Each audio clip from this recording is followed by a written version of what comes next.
My name is Heather Wilson, and I work with Girl Scouts of Historic Georgia. Welcome to Girl Scout Storytime. Well, I hope you don't mind that I invited a couple Girl Scouts to join us for our story time today, but I can't seem to find them. They just disappeared on me. I know what we can do. Make 2 circles with your hands, put them up to your eyes like binoculars.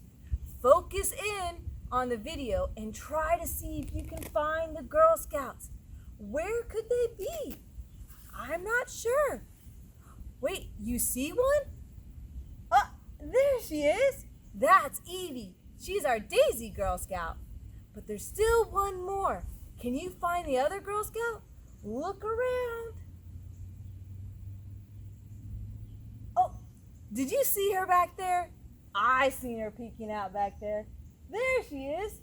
That's Janae. She's our Cadet Girl Scout. Now that you have met everyone, let's get started with our story. Today we are reading Here Comes the Girl Scout. I love this story. You want to know why?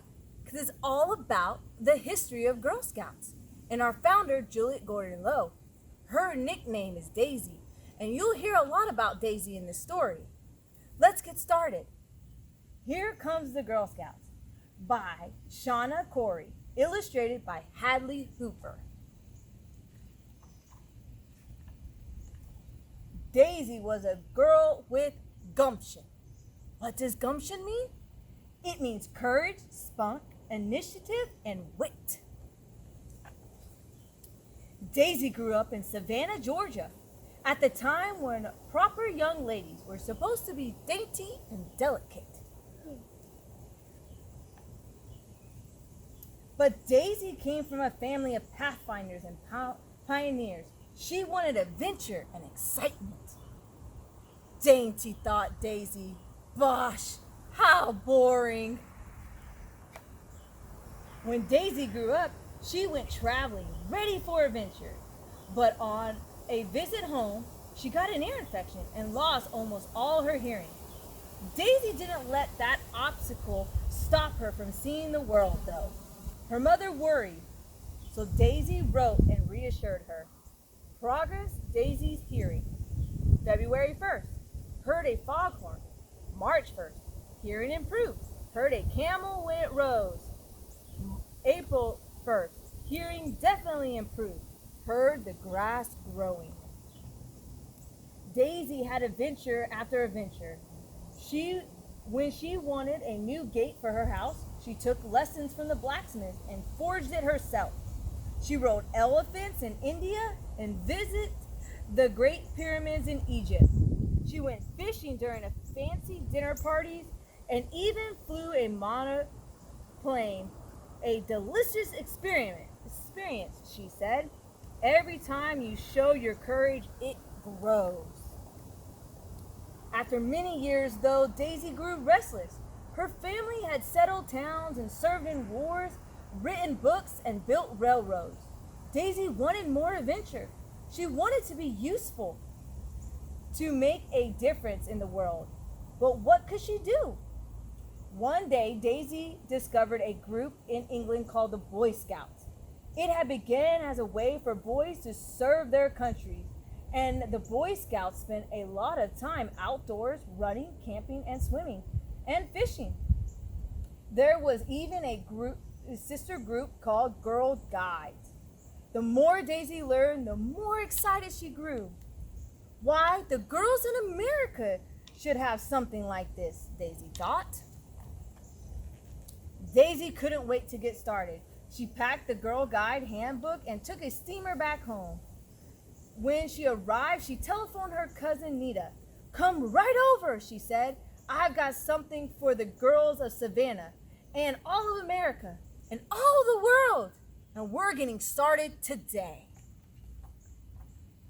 On March 12, 1912, Daisy began her biggest adventure yet.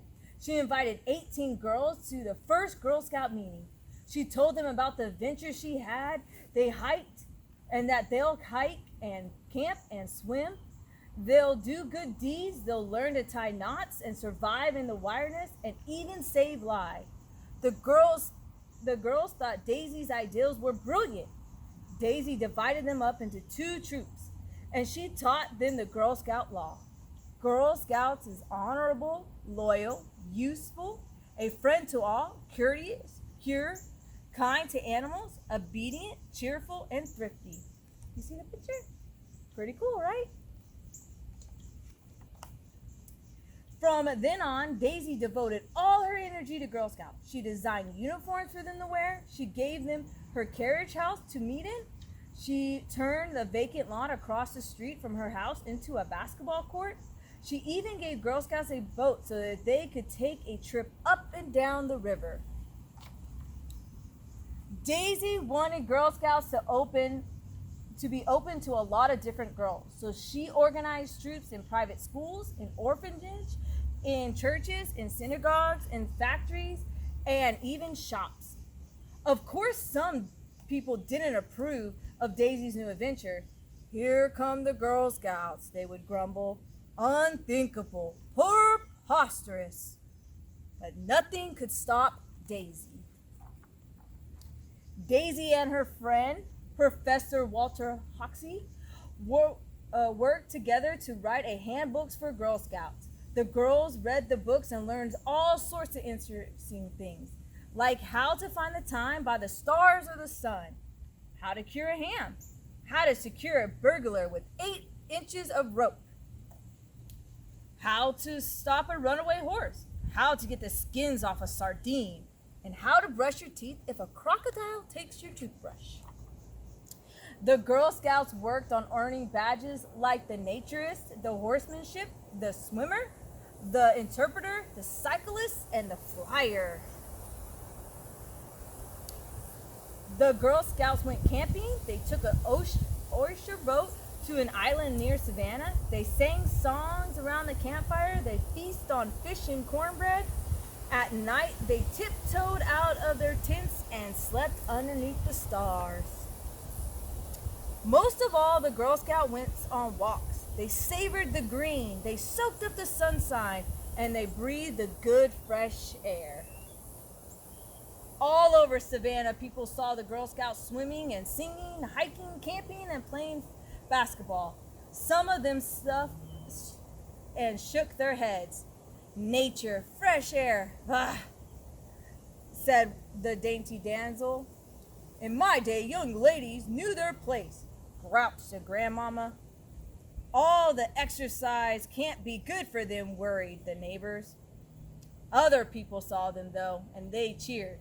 "Here comes the Girl Scouts." They hugged each other, their daughters, and smiled. It's about time. Daisy traveled all over giving speeches and raising money for Girl Scouts. Many people heard her and started their own troops. Soon there was Girl Scouts all over the country. But Daisy never forgot the Girl Scouts of Savannah. Whenever she wasn't traveling, she would visit them and told them about her adventures. She shared stories of women doctors and scientists, architects, and airplane pilots. And she read to them from the Girl Scout handbooks. "One of you, many may someday alter the lives of hundreds of thousands of people." Daisy believed that girls could do anything. And she was right.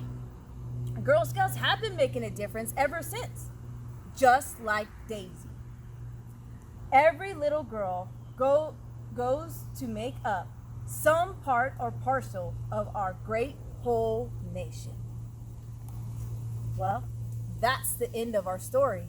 I hoped you enjoyed it. I did. I love hearing the history of Girl Scouts and knowing that even when I set on a scary adventure or exciting adventure, that I can look at Juliette Gordon Lowe and her adventure and know that I can overcome any of the obstacles. And I hope you believe that too.